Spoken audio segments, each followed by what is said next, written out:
euro-dicionário para o SEMES, enquanto ouvimos o instrumental.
Oh,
palavra do Senhor: celebrai com júbilo ao Senhor todas as terras, servi ao Senhor com alegria e entrai diante dele com canto. Sabei que o Senhor é Deus, foi Ele que nos fez e não nós a nós mesmos. Somos povo seu e ovelhas do seu pasto. Entrai pelas portas dele com gratidão e em seus átrios com louvor. Louvai-o e bendizei o seu nome, porque o Senhor é bom e a sua misericórdia e a sua verdade de geração em geração. Enquanto cantamos os seguintes cânticos, vamos fazer o levantamento das nossas ofertas e dízimos. Em espírito e em verdade te adoramos. Thank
Obrigado por todas as bênçãos que nos dás diariamente.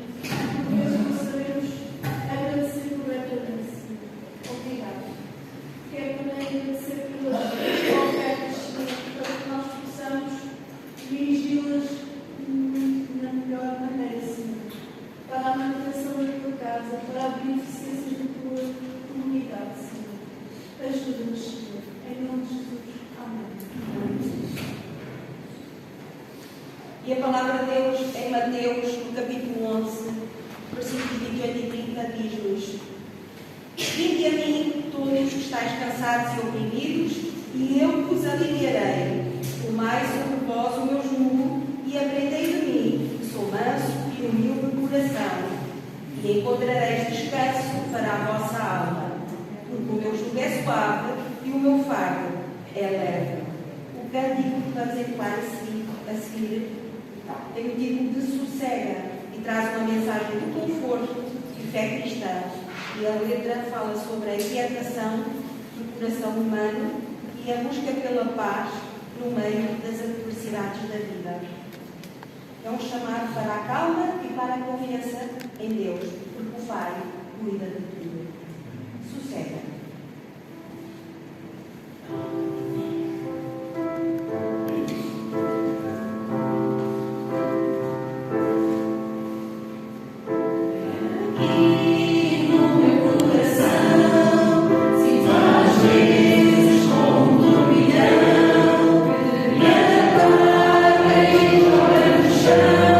Toda a esperança que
sei se os irmãos lembram. O Ivo Bica também está ali. É bom. O Jean hoje trouxe a família toda, trouxe a esposa, trouxe os 2 filhos. Os irmãos lembram que aqui nós temos estado orando por ele e pelo irmão dele, que está lá na Suíça também, que está com medo que vai fazer uma cirurgia. Ontem é um negócio muito. Pense numa pessoa, num ser humano fraco. Meu homem. Por isso que homem não tem filho. E homem não aguenta dor, não. É um negócio. Mas, gente, vamos, é bom estar de volta. Vamos pensar sobre o grande mistério de Deus. Em Efésios capítulo 3, vamos refletir sobre o grande mistério de Deus.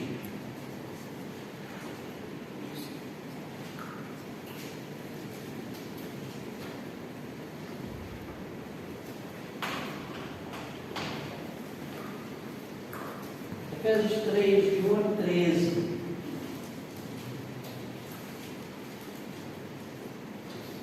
Diz assim o texto: Por esta causa eu, Paulo, sou prisioneiro de Jesus Cristo por vós, os gentios, se é que tendes ouvido a dispensação da graça de Deus, que para convosco me foi dada, como me foi este ministério manifestado pela revelação, como antes um pouco vos escrevi. Por isso, quando ledes, podeis perceber a minha compreensão do mistério de Cristo, o qual noutros séculos não foi manifestado aos filhos dos homens, como agora tem sido revelado pelo Espírito aos seus santos, apóstolos e profetas, a saber, que os gentios são co-herdeiros e de um mesmo corpo e participantes da promessa em Cristo pelo Evangelho, do qual fui feito ministro pelo dom da graça de Deus, que me foi dado segundo a operação do seu poder. A mim, o mínimo ou o menor de todos os santos,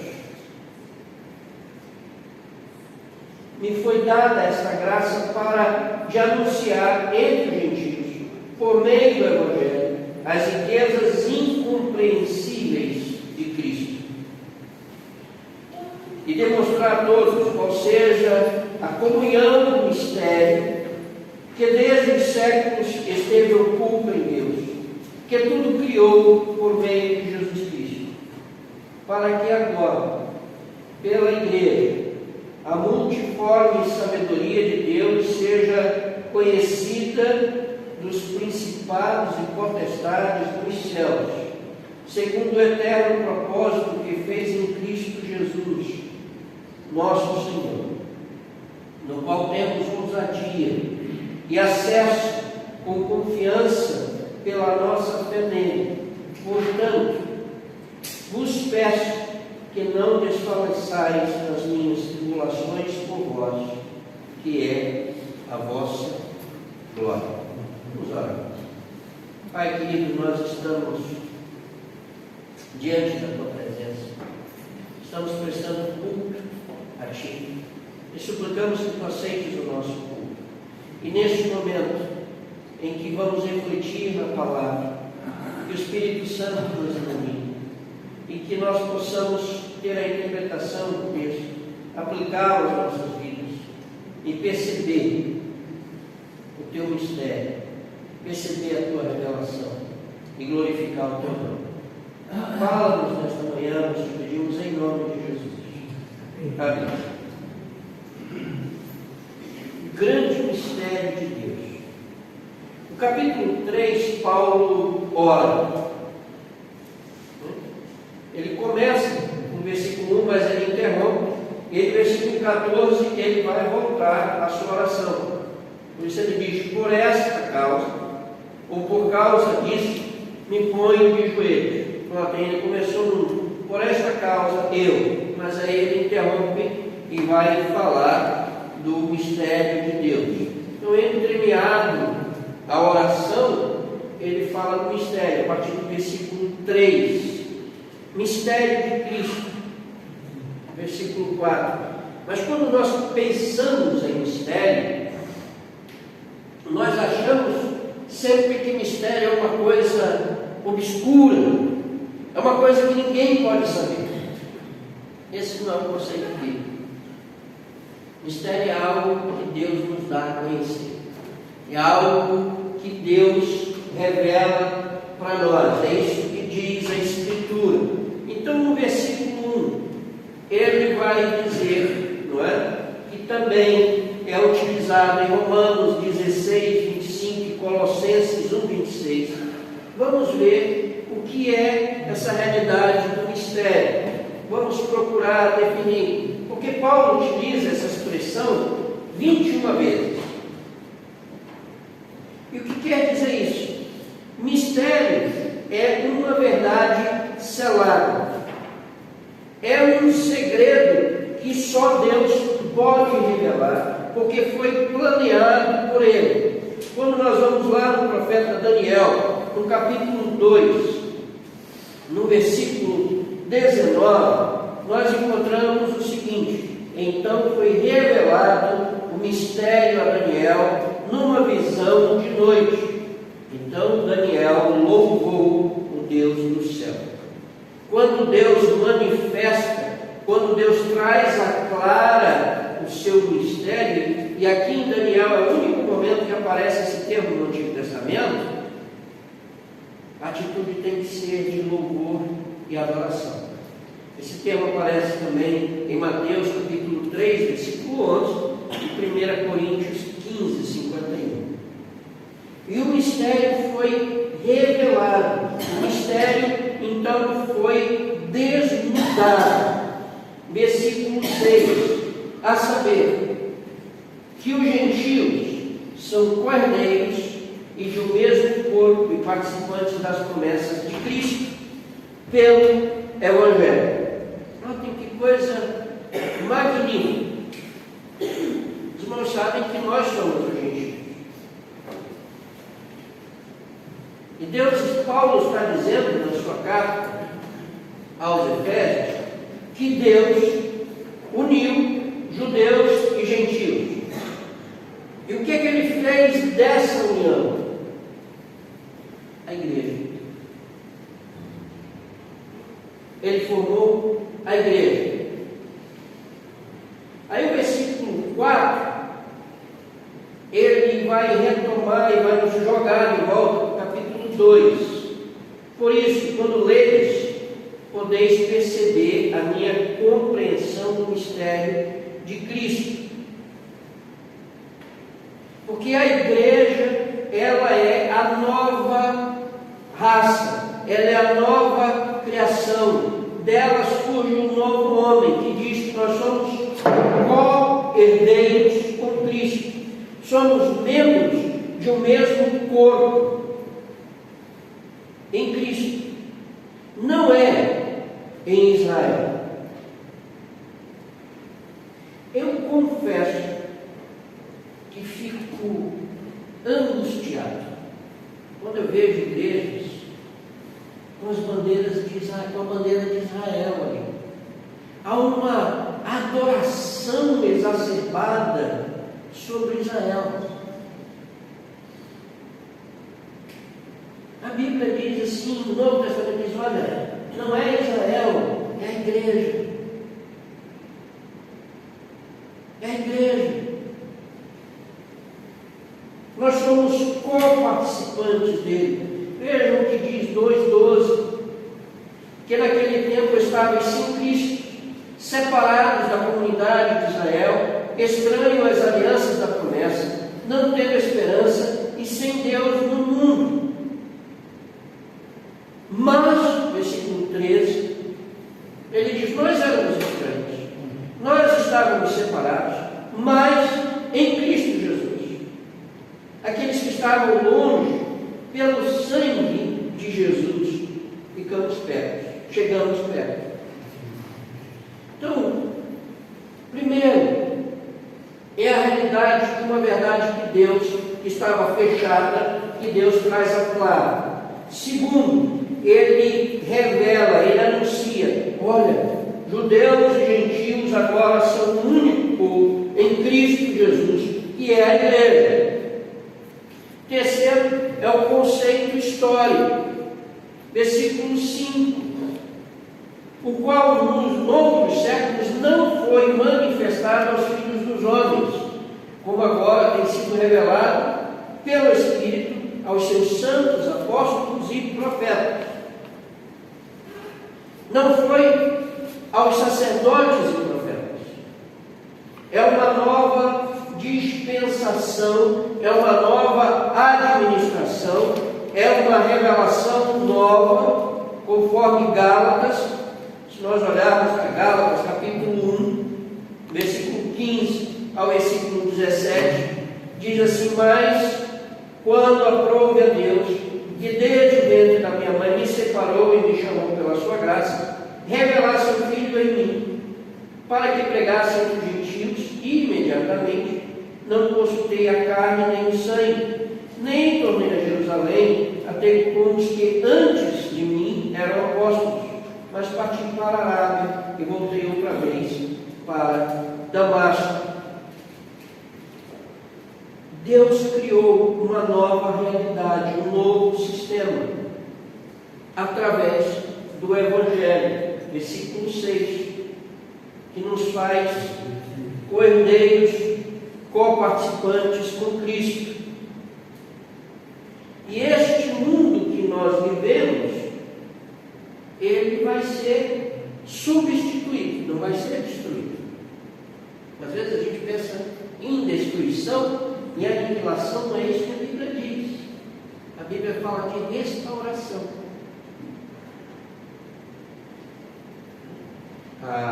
Uma coisa que está em voga hoje em dia é a reciclagem, né? Ele vai ser reciclado, ele vai ser restaurado. E nós percebemos que a igreja, ela será o mundo de amanhã. Vocês sabiam que aquilo que a gente chama céu não vai ter evangelização? Mas vai ter culto, vai ter adoração, vai ter louvor. A missão da igreja, a razão de ser da igreja é a adoração. A missão da igreja é a evangelização. E às vezes nós trocamos isso.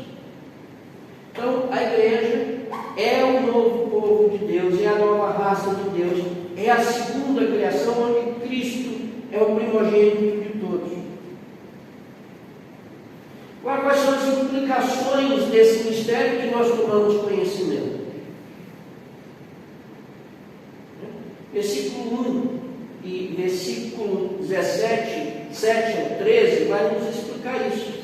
Primeiro, mudança de vida.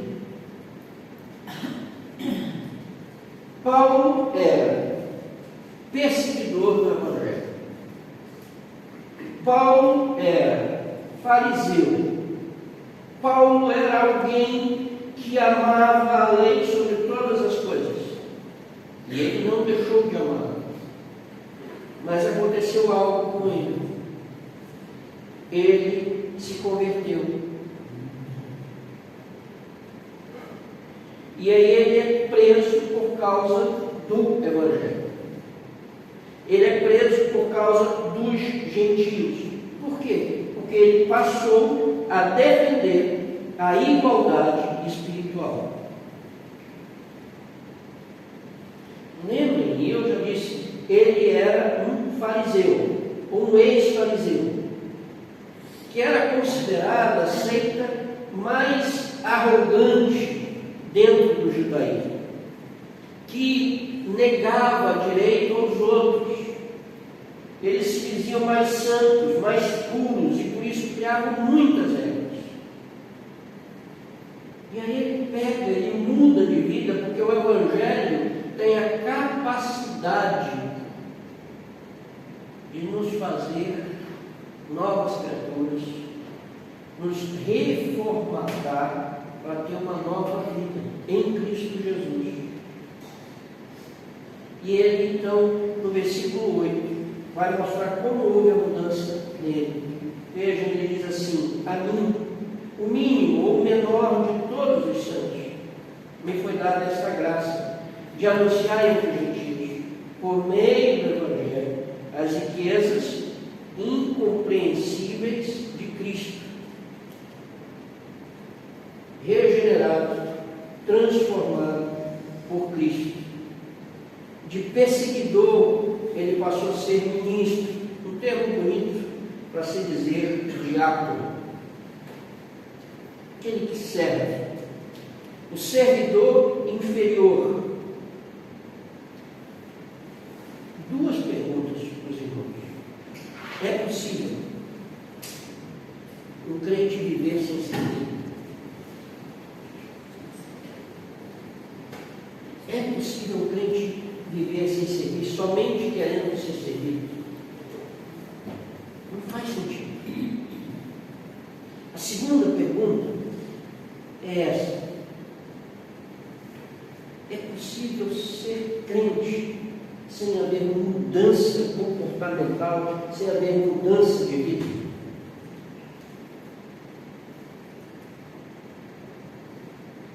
Jesus diz: pelos frutos os conhecemos. Não é aqui onde a gente levanta a mão, onde nós cantamos, nós fechamos os olhos, lemos a Bíblia.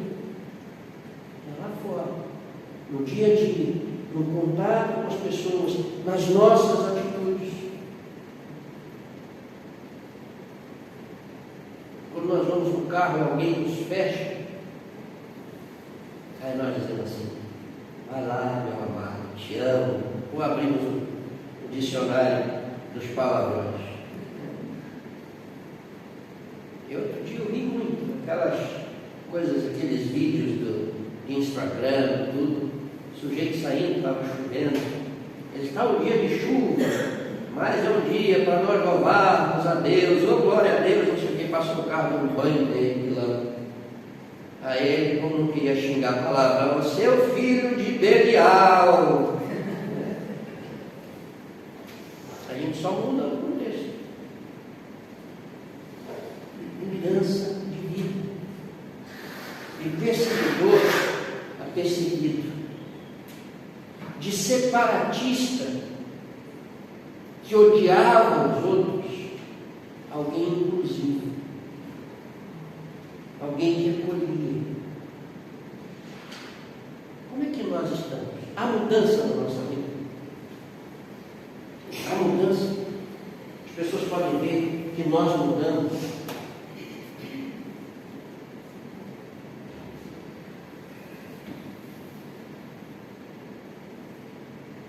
Há muitos anos atrás,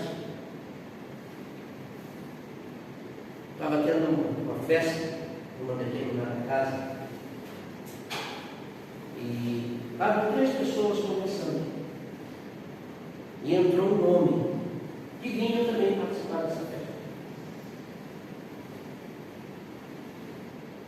e um que estava dos 3 que estavam conversando olhou para aquele homem e começou a falar mal dele. Não sabia que os outros 2 eram filhos dele, daquele que estava chegando. E ele começou a falar muito mal. Ele era um bandido, só andava armado, queria brigar com ele, começou a xingar e tudo. Aí um dos 2 quis defender o seu pai, o outro quis para ficar calado. E o homem veio andando.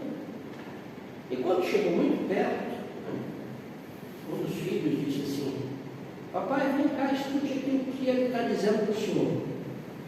Que o homem era branco, ficou rosa, né? Você imagina a situação. Você está falando mal do pai de 2 pessoas sem saber e falando o pior possível. E aquele homem chegou, se aproximou, e ele tinha se convertido ao Evangelho. Ele olhou para aquele sujeito e disse: aquele era o velho homem, ele já não existe mais. Mas será que as pessoas percebem a nossa mudança? Será que o nosso velho homem morreu realmente? A pergunta foi: é possível ser um crente sem mudança? Não é. Aí ele vai no versículo 10 falar do propósito de Deus. Ele está escrevendo para uma comunidade onde havia um movimento herético chamado gnosticismo, onde diziam que eles aprendiam, tinham visões e aprendiam com anjos e tudo isso. E Paulo vai dizer no versículo 10 que a igreja, ela ensina os seres espirituais.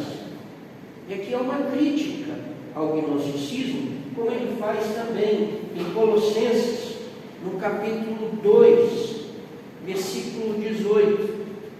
Vejam o que ele vai dizer lá em Colossenses, capítulo 2, versículo 18.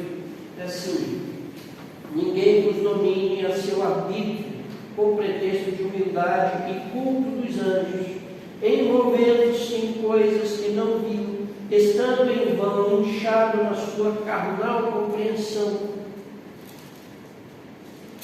E Paulo diz: olha, os anjos se debruçam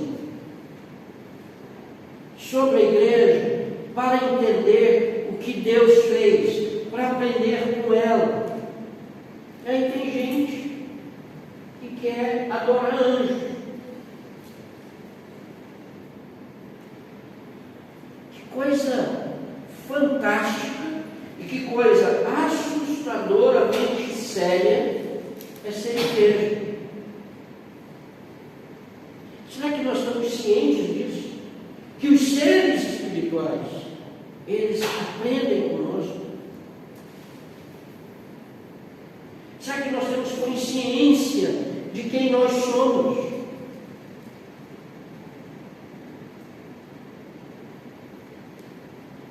Vejam, a outra implicação desse mistério que nos foi revelado. Primeiro, a mudança, ela implica em mudança de vida. Segundo, ela nos apresenta o propósito de Deus. E terceiro, ela nos diz, outra implicação é que a igreja é o instrumento de Deus. É pela igreja e não a igreja. A igreja é um instrumento de Deus para viabilizar o mistério, para manifestar, para proclamar a graça de Deus. Lembrem que eu disse que a nossa missão é a evangelização? E a evangelização é a proclamação desse mistério, desse Deus que se encarnou, que habitou entre nós, que nos fez um, que nos tornou uma família, que nos fez seu povo, que nos faz nova criatura através da sua morte na cruz do Calvário. Eu já vou terminar. Prometo.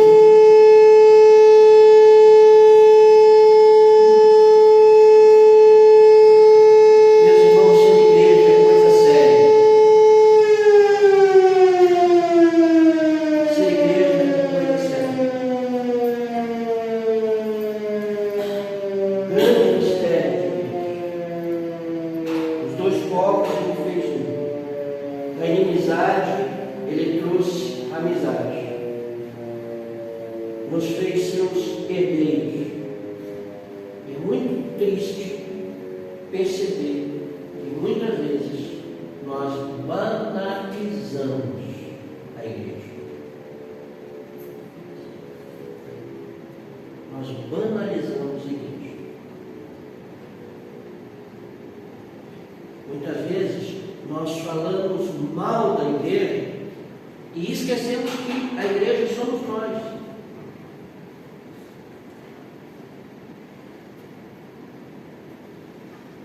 Saudoso pastor Isaltino contou uma vez que ele foi visitar um colega.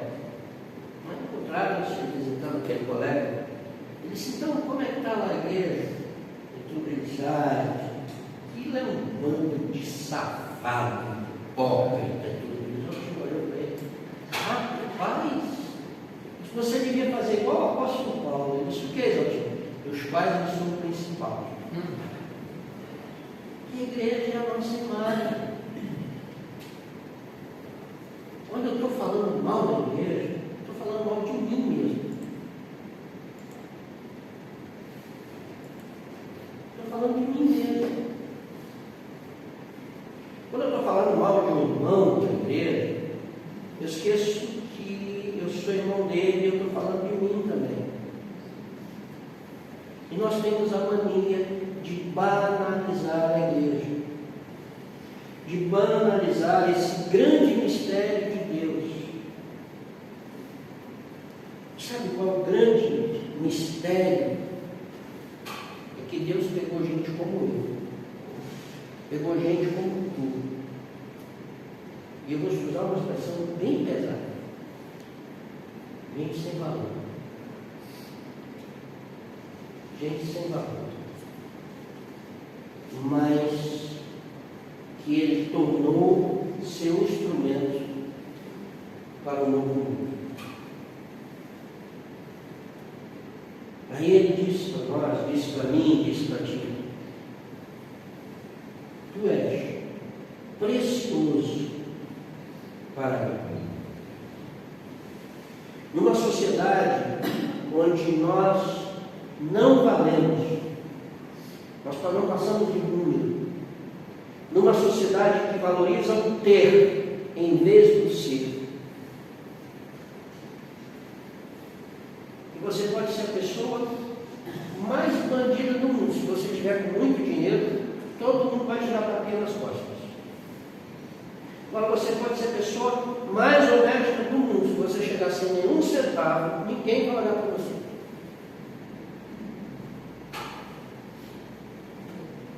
Essa é a mentalidade da nossa sociedade. Mas Deus olha e diz assim: tu tens valor. Tu vales muito.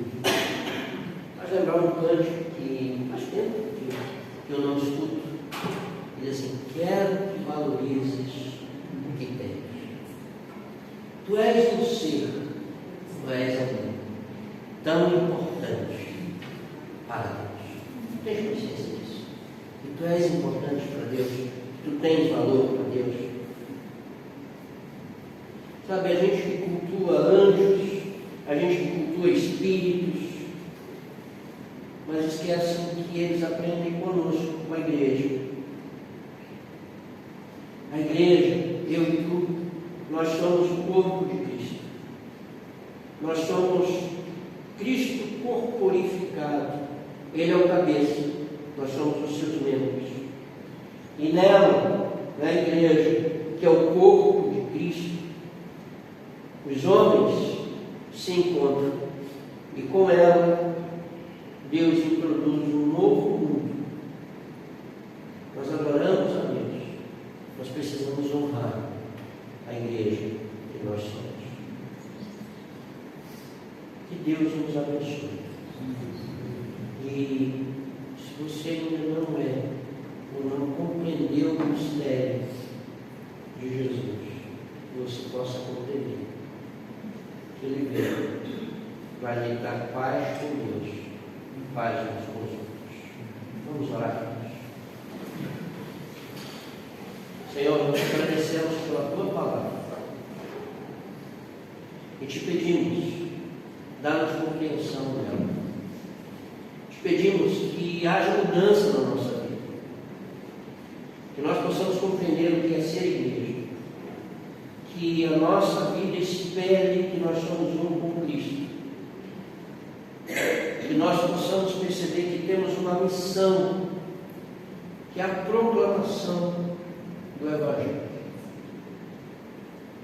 Dá-nos essa capacidade, que o Teu amor, que a Tua graça, que a Tua comunhão, o amor e a graça do Deus Trino, seja uma constante na vida da igreja, na vida do Teu povo espalhado na face da terra, hoje e sempre. Amém. Deus nos abençoe.